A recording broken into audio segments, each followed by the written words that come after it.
Cada vez parece más evidente que el Partido Socialista quiere salvar a José Antonio Griñán, que quiere evitar que el expresidente de Andalucía vaya a la cárcel por la condena de los ERE. Frente a la figura del indulto, que ha generado mucha polémica en las últimas horas, aparece en el horizonte otra posibilidad a través de la renovación exprés del Tribunal Constitucional. Contamos cómo es esta opción que ya teme la oposición. Por otra parte, hablamos del impuesto a la banca, que quiere endurecer Unidas Podemos a través de enmiendas, todo por haberse quedado fuera de la redacción de este texto anunciado por parte del presidente del Gobierno, Pedro Sánchez, hace algo más de 2 semanas. Y por último hablamos de fondos europeos y analizamos algún caso que parece que se queda muy lejos de los objetivos que tienen estas ayudas para volver a dinamizar la economía tras la crisis del coronavirus. Esto es Barra Libre, comenzamos.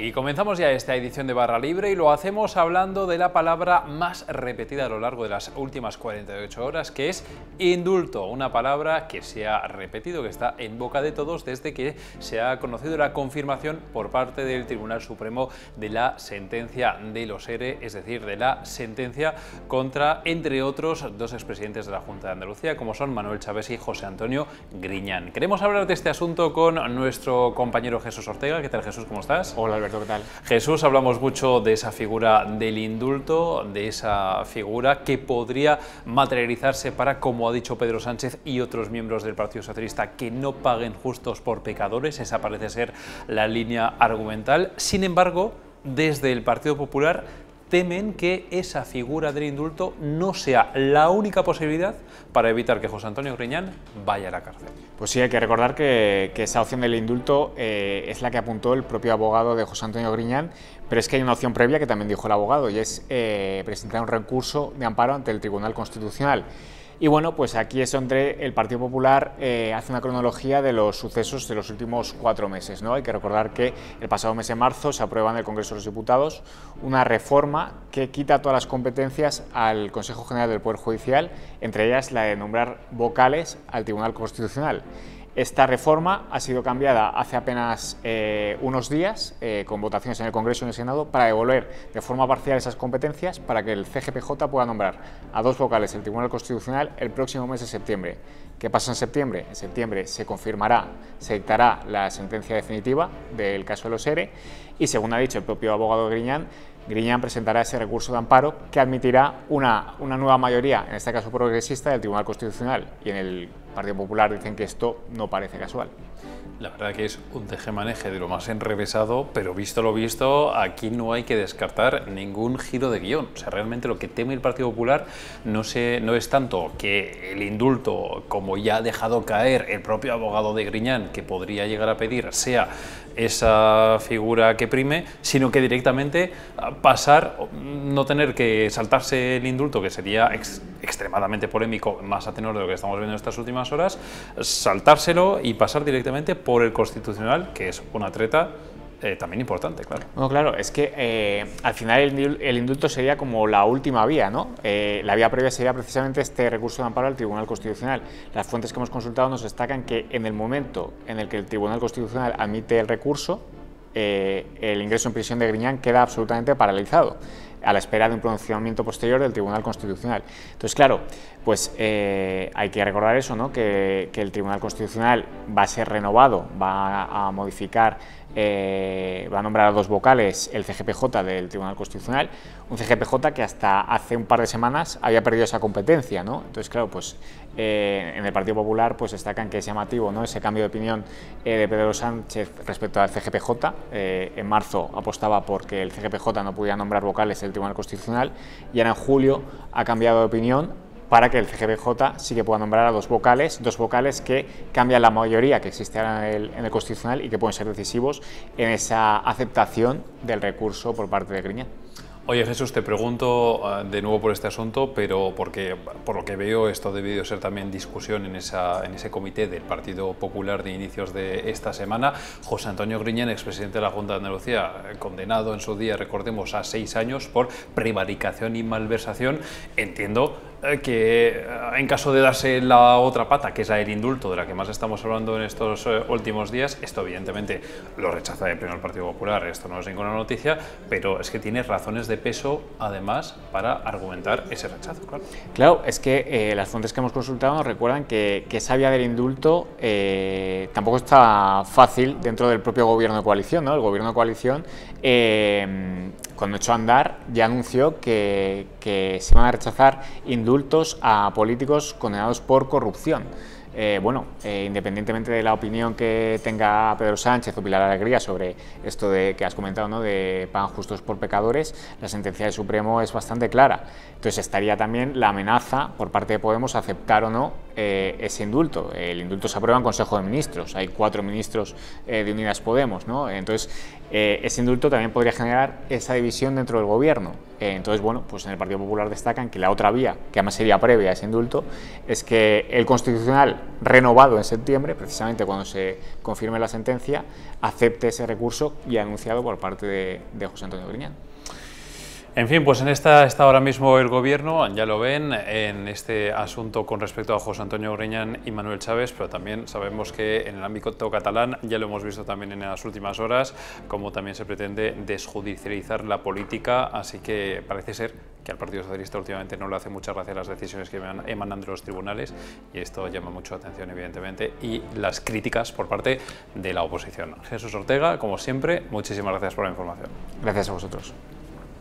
Y abrimos ya página económica en Barra Libre y hablamos un día más del impuesto a la banca anunciado por parte del presidente del Gobierno, Pedro Sánchez, hace algo más de 2 semanas en el debate de Estado de la Nación. Un impuesto y un anuncio que ha puesto patas arriba al sector. Pero no solo eso, sino que también ahora vemos que puede haber algo de polémica dentro de la coalición de gobierno a cuenta de este impuesto. Lo vamos a contar con nuestra compañera Mercedes Serrayer. ¿Qué tal, Mercedes? ¿Cómo estás? Hola, ¿qué tal? Mercedes, esperamos novedades sobre este impuesto este jueves y además sabemos que es una cosa que es totalmente made in Partido Socialista de Pedro Sánchez, porque de hecho Podemos, que tiene esa sensación de quedarse tan fuera, que tiene hasta pensado presentar enmiendas para este propio impuesto creado. Sí, a ver, el impuesto, la idea de este impuesto siempre era de Podemos, la había planteado Podemos hace tiempo, vamos, desde 2018 que empiezan la coalición a tener ahí sus encuentros y las propuestas de Podemos a los socialistas, ¿no?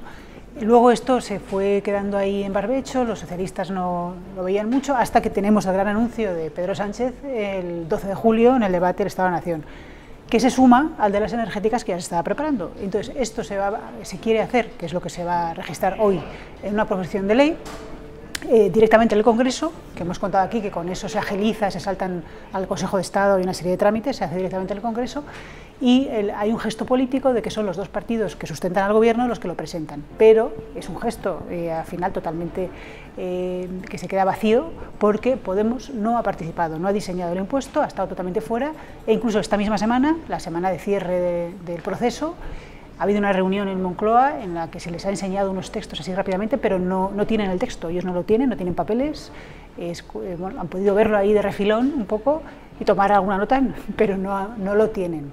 Y han estado excluidos del diseño, ¿no? O sea, entonces esto significa que este impuesto a la banca, por el que el gobierno, dijo Pedro Sánchez, espera recaudar 3.000 millones de euros en 2 años, pero del que apenas conocemos detalles, la propia banca, hemos contado esta semana, como ya va a tener que esperar hasta septiembre para ver exactamente por dónde van los tiros, resulta que incluso en Unidas Podemos, donde se aplaudió este anuncio de Pedro Sánchez y se tomó casi como un cumplimiento de reivindicación propia, resulta que ellos tampoco tienen detalles de por dónde van a ir los tiros, claro. No lo tienen, y además, bueno, su gran petición, exigencia, digamos, es esta tipificación, creación de un delito penado con 10 años de cárcel para los directivos que repercutan el impuesto. Bueno, pues esto está totalmente descartado por parte del Gobierno, lo ha dicho varias veces la ministra de Hacienda, y bueno, que hay unas razones técnicas de que no es el lugar, que no es una ley orgánica, pero bueno, el caso es que está descartado, y la propia ministra ha planteado esta semana que si se retrasaba un poco el proceso podía ser porque Podemos se negara a firmar y a registrar la iniciativa sin que se introdujera esto. Ahora, al final, esto se ha salvado porque, bueno, pues a Podemos también le gusta la iniciativa, cómo suena la música en general, y que es una cuestión que llevaba mucho tiempo proponiendo. Y entonces, de momento, esto se registra, lo firma, pero dará la batalla en el momento de las enmiendas, donde quiere que se endurezca mucho el control de que no se repercuta el impuesto y que haya otra serie de endurecimientos del impuesto, y van a luchar por ello. Podemos dar la batalla para tratar de endurecer este impuesto a la banca, un impuesto que, como estamos contando, apenas sabemos cómo va a ser, más allá de ese anuncio. Hemos contado estos últimos días que la banca no tiene detalles. Hemos contado que esos 3.000 millones de euros de recaudación lanzados un poquito al vuelo, al final podría ser una cantidad bastante diferente en función de cómo se articule el impuesto. Aquí hay muchas incógnitas, muchas dudas, certezas de momento más bien pocas. Así es, y bueno, pues lo que parece, de lo que hemos podido comentar con los que han estado en el diseño, están en el diseño y por parte del Gobierno, y bueno, pues va a ser una propuesta un poco de mínimos. O sea, esto queda registrado en el Congreso, es un armazón muy básico, pero claro, luego el trámite de enmiendas, aparte de Podemos y los socios, el propio Grupo Socialista, y claro, ahí podrá mejorar y arreglar, enmendar algunos problemas técnicos o cuestiones que se hayan quedado en el tintero o que se hayan pasado por alto y que son importantes, ¿no? Bueno, pues este impuesto a la banca, una primicia en Europa, salvo una excepción poco comparable hecha por parte de Hungría. Ya veremos en qué queda finalmente, pero de momento así que podemos ya leer en Voz Populi el artículo de nuestra compañera Mercedes Herrayes sobre ese endurecimiento que pretende hacer Unidas Podemos. Mercedes, como siempre, muchísimas gracias por la información. A vosotros. Y seguimos hablando de economía, en este caso de los fondos europeos. Ya saben que en Voz Populi siempre prestamos mucha atención a la ejecución de los fondos, que van, pues en muchos casos, un poquito más lentos de lo esperado, con tirón incluido de orejas por parte de la Comisión Europea hace apenas unas semanas. Queremos hablar de este asunto, en este caso no del volumen, sino de la calidad de la ejecución, con nuestro compañero y redactor jefe de Economía de Voz Populi, Juan Delgado. ¿Qué tal, Juan? ¿Qué tal? ¿Cómo estás? Muy buenas. Bueno, agradecidos de tenerte aquí un jueves, no solamente los domingos, como siempre nos vemos, para hablar de los fondos europeos, que sabemos que son esenciales para relanzar la economía de los países europeos, entre ellos el nuestro, por supuesto, después de la pandemia. Y en este caso tú haces un análisis que tiene un caso muy concreto que muestra un poco cómo a veces se pierden, digamos, la dirección que se le debería dar a estos fondos para volver a dinamizar nuestra economía. Bueno, aquí lo que estamos detectando son dos problemas. Por un lado, es verdad que es cierto que los fondos no se están gastando con la velocidad que deberían, ¿no? Que falta muchísima información en torno a la ejecución de los proyectos, y luego es cierto, por otro lado, que poco a poco en la prensa, COE, que tiene una oficina de seguimiento de los fondos, van detectando poco a poco algunos ejemplos de proyectos que son bastante dudosos, en el sentido de que probablemente no merecen el dinero público porque, bueno, pues no están destinados a impulsar la economía, que es pues el gran fin que persiguen los fondos europeos. En este caso ha sido un informe elaborado por la Oficina de Proyectos Europeos de COE, publicado ayer, que detectaba un proyecto muy concreto del Ayuntamiento de San Javier, en Murcia, que va a destinar, que ha obtenido una subvención pública de 2,6 millones de euros, básicamente que se va a destinar a remodelar la avenida principal del pueblo, y que va a contribuir a financiar pues un carril bici o a crear más zonas ajardinadas dentro del pueblo. Se trata de un proyecto muy controvertido, no tanto porque lo haga el ayuntamiento, que está en todo su derecho, es decir, evidentemente los habitantes de San Javier tienen derecho a vivir en un pueblo mucho más cuidado.